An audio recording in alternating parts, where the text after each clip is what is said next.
glad to have you here. This really is like a museum. It really is, right? Yes. We started doing competition barbecue in '89, and I don't know, do you remember the big house on Broadway, the one that burned in the last few years? Yes. That was my parents' house, and when they moved in there, my mama did not want a trophy room, and so here we are. I see, you have plenty to show for it. Plenty. Hey, you want to see the restaurant? I do. Okay, Let's good. check it out. We're going to go to my smokehouse. That's where all the magic happens. Great first stop. So welcome to my smokehouse world. This is kind of my pitmaster Tony's domain. So we've got some barbecue chicken rolling for a catering that we've got coming up. Okay. Of course, I got my Royal Oak charcoal. You got to have the good fuel, and so that smoker, the old looking one. Okay, if you go, you may be too young to remember when the Dairy Queen was open. I mean, I think we might have to go back to the 80s for that. Yeah, so that might have been before. Yeah, your parents would probably remember. Yes. So my grandfather, Ubon, actually built that Dairy Queen. And in the early 80s, my dad bought it, and it was his first restaurant. And he bought that smoker. It was a prototype for what is now kind of a barbecue empire. Mm-hmm. And he cooked barbecue behind the Dairy Queen, and it wasn't really okay. The Dairy Queen called and said, "Why have you sold 1,000 pork sandwiches at Dairy Queen?" At Dairy Queen. So, but that was kind of our first step into the restaurant. Yes. So, want to go look at trophies? Yes. Okay, come on. We opened here at Ubon'S in 2004, and we had been in the catering business at least since the 80s. And so when Mama kind of kicked us out of her house, we set up, and we have trophies. These mostly along this wall are from Oktoberfest in Cleveland, Mississippi. Oh. That was my dad's first contest in '89. And we've watched the culture of barbecue like completely grow over the years. Up at the top, like when we first got started, most of our cooking was from the Delta up into Memphis, mm-hmm. and anywhere pretty much in Mississippi that we could find. We went into Alabama, Louisiana, and as we started doing more of these, we went to the National Rodeo Finals in Las Vegas in like '96. My dad packed up a smoker and a little kettle grill, and he put it inside of a wooden box. He packed a crowbar in his suitcase, shipped the box, and when we got to Vegas, he used his crowbar to pop it open, and we had all of our equipment.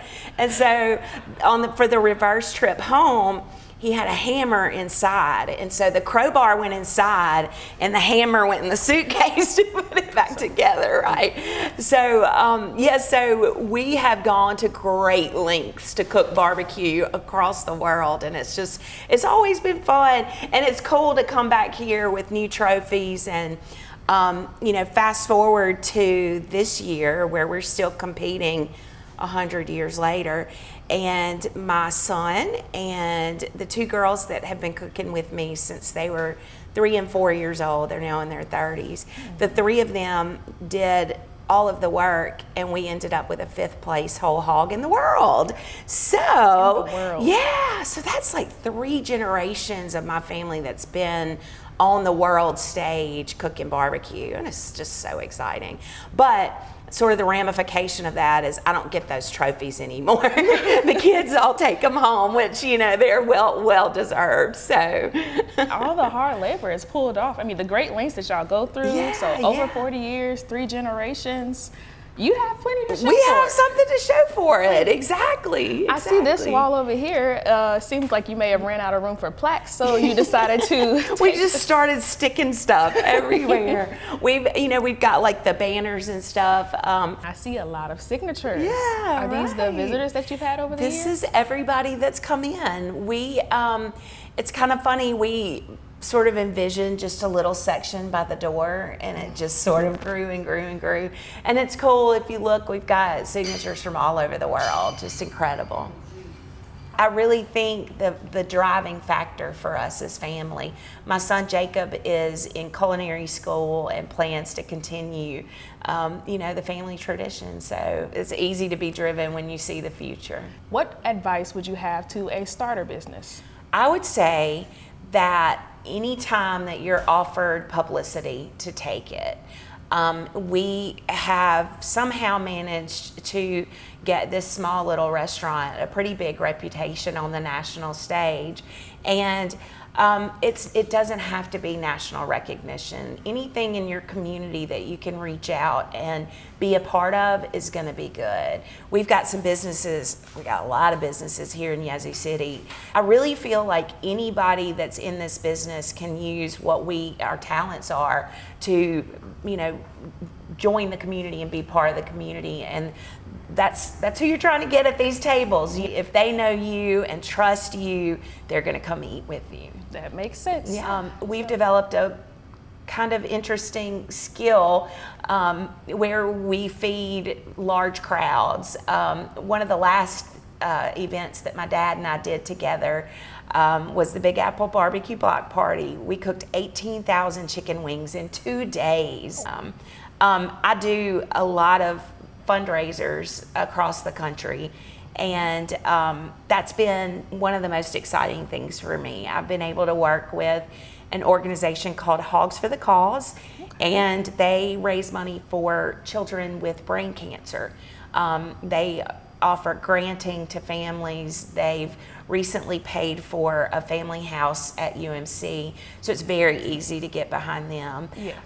And we've got a foundation that we work with that does scholarships for people going into culinary arts, and so we're passionate about using our talents to help other people. So how would one go about applying for this scholarship? So it's the Carl Ruiz Foundation, one of our friends that died early. Unfortunately, that's kind of a reality of the restaurant business. A lot of times we don't take care of ourselves. And unfortunately, we lost Carl at 44, and so his foundation has just already started helping, and I can say that my son was the first scholarship recipient. So so it's definitely impacting the families that really need it. So we're excited about that. I love that you guys pay it forward. So how long have you been in Yazoo City and at this location? So I was born at King's Daughters Hospital, so I have always been in Yazoo City. In fact, so is my mom. So we go all the way back. We opened this location in 2004, and for a brief time we had a location in Madison, and we just found out it was too hard to split our energy. And so so it didn't start off as a museum to my daddy, but here we are. It is full of historical artifacts. Indeed. From him, the business, all of it. So when it comes to, people reaching out to you, how would you recommend that they contact you or the business? What are your social media handles? We are all over social media at Ubon'S Barbecue, Ubon'S BBQ. And I am the barbecue princess. Did I tell you I'm the barbecue princess? No, you did not. No. How did I not mention that? Years ago, one of my friends that's cooked with me, he's the new guy on my team. We started cooking in '98. And so he called me the princess, but not in a regal princess way. It was more like, oh, let's do what the princess says. So I latched onto it because it kind of fits. I mean, if the tiara fits, right? Yes. So all my social is the Barbecue Princess and Leslie Roark Scott on Facebook. So yeah, I welcome, to hear from people all over the world. It's just one of my favorite things. So yeah, reach out to us. This was like one of our first competitions here in Yazoo City until it was slim. I think I was in 11th grade, and so not pictured because at that point I wasn't 100% interested. This guy right here, Myron Mixon, is probably the most famous barbecue pitmaster out there. He was a judge for barbecue pitmasters. He's big. That was in '96 when he first got started. So we all go all the way back. These two guys were a part of my dad's first team. This guy, Dr. Harry, is from around Yazoo. And so, we went to the Jack. It was, I have to show you this one too. This one is from 2003, and this was we won second place at Memphis in May, so this was a world championship. We had just had our nephew Aiden, and I was pregnant with my Jacob. Okay. And so the next time that we got on stage at Memphis, I was pregnant with my little bird. So, but I'm not getting pregnant again for another trophy. That's not happening. Nice. And we got a lot of stuff from Cleveland Oktoberfest. Like I said, Cleveland really kind of kicked off our love for competition barbecue. And that at the top was when we won first place. That was a good day. You don't forget days like that. I can see everyone smile. Yes, we were happy. There are a few faces along the wall that I recognize from Pitmasters. Oh, yeah, they're there. A lot of these guys, this guy right here, Pat Burke, was one of the first barbecue team, big deal guys. And that was one of the people my dad learned from. It sure has been lucky. It sure has been lucky. So who would you say is the most notable person that's been through here? Ooh, that's a good question. We had a visit from Chef John Folse from New Orleans. He's part of the Great Chefs of New Orleans, which is PBS Food Network from when I was a kid. So that was a big deal to us.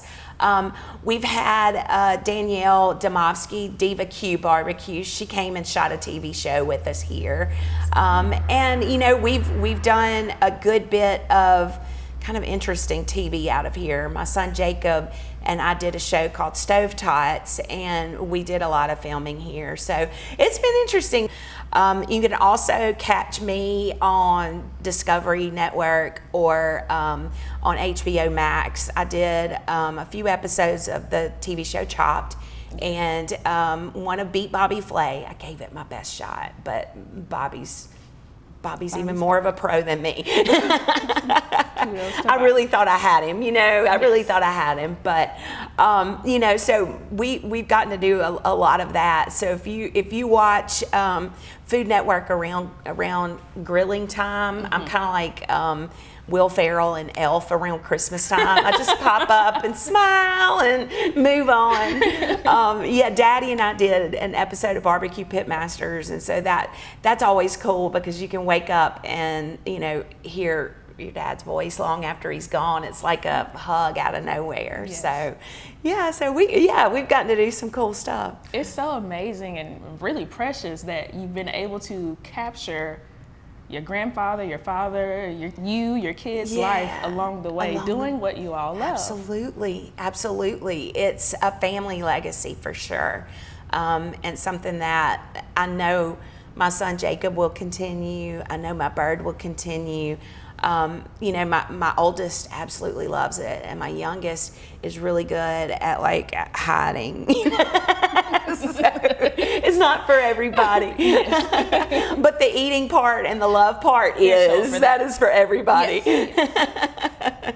Well, I'm at a loss for words. This is amazing. Well, thank you. Thank you. You're able to kind of get a bird's eye view of my life since I was a teenager. And that's Yes. pretty cool. I'm just meeting you, but I feel like I've known you for years. Now you're up to date. Yes. And I can see you on TV anytime. That's anytime you want to. So what would you say is one of your most memorable moments while working here? Oh, goodness. You know, my brain immediately goes to just the idea of my dad in the corner feeding my baby. In 2009, I found out that I was having a baby, and it was a big surprise because I was very old. And the baby came with me to work every day, starting at about 5-6 weeks. And, I watched them sit in the corner, Bird and Dad, and I watched him feed her from a little tiny baby up until 9 years old. And so I've had a lot of cool stuff come. I've had a lot of friends here. I've had a lot of really important things, but my most important has been those times with my dad and my kids. It was just absolutely precious. That's beautiful. We definitely had no idea that barbecue would take us literally to the other side of the world. But, it's incredible to see how American barbecue culture has spread over the last 20 years. So, and I'm excited to be a part of it. I really feel like my daddy was a huge part of creating the fact that there even is a barbecue culture. And that it's a national thing or an international thing. So it's been a fun ride this last 25-30 years. So whether you're a tourist coming through or a local just looking for food, make sure you stop by Ubon'S for some good barbecue. Thank you for joining us for another episode of Yazoo Living.